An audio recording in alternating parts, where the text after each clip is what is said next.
Tetapi sebagai ketua majelis ulama, saya berkewajiban menyampaikan kepada umat, wahai umat Islam, bahawa di dalam Islam, di dalam keputusan majelis ulama yang diambilkan dari petunjuk syariat untuk menunjuk pemimpin, memberikan sultah, kewenangan kepada seseorang menjadi pemimpin kita, harus memenuhi 4 syarat, yang itu adalah syarat wajib pada Nabi SAW.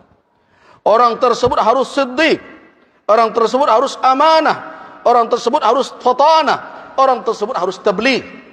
Orang itu harus amanah, jujur, tidak boleh ada kebohongan di latar belakangnya, tidak terlihat dia berdusta, dia tidak menyembunyikan kebohongan dan kedustaan, dia berbicara dengan kejujuran.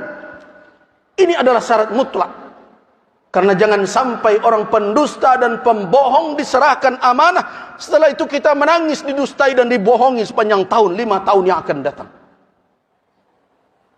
Yang kedua, orang itu harus amanah. Amanah seseorang itu diukur dari mana? Yang pertama tentu dari komitmennya kepada Rabbul Alamin, ketakwaannya, ketakutannya kepada Allah. Karena kalau amanah itu hanya diukur dengan pengawasan manusia, dengan pengawasan si fulan, dengan orang-orang yang akan menyalahkannya, orang-orang tersebut bisa saja ditipu berjamaah oleh dia.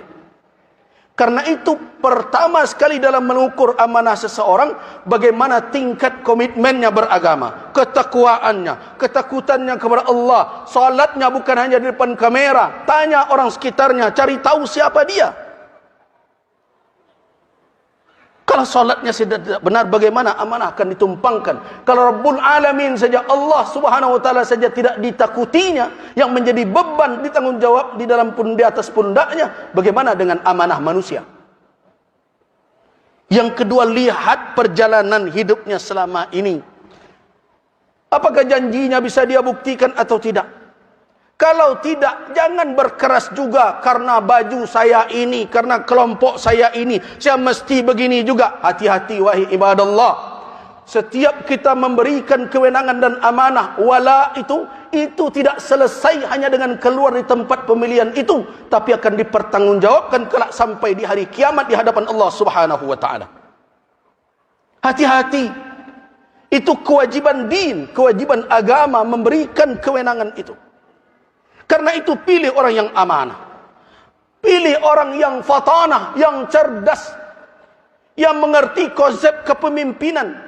Kita harus tahu bagaimana berfikir seorang pemimpin, bagaimana berfikir seorang teknisi. Kita harus tahu seorang pemimpin itu punya konsep yang besar kepada umat ini, punya rencana, punya mimpi, tetapi tidak hanya sekedar angan-angan. Dia pandai mengeksekusinya. Dia mengerti bagaimana cara menjalankannya. Dan dia faham apa yang menjadi penyakit dan masalah di tengah bangsa ini yang harus dia obati. Dia harus orang yang cerdas. Karena orang yang cerdaslah yang bisa mencari solusi dengan izin Allah Subhanahu wa ta'ala. Yang kemudian tabligh. Apa makna tabligh? Pandai menyampaikan, menarasikan fikirannya, menjelaskan maksudnya, mengembangkan wawasannya. Jadi ada pula orang yang mengkritik, pemimpin kok pandai bicara saja. Salah satu syarat pemimpin, dia harus pandai bicara. Kenapa? Karena konsepnya, pemikirannya, wawasannya tidak akan diketahui oleh orang di sekelilingnya, oleh umat, kalau dia tidak pandai menarasikan, menyampaikan kepada orang lain. Dan dia harus jujur menjelaskan yang sebenarnya.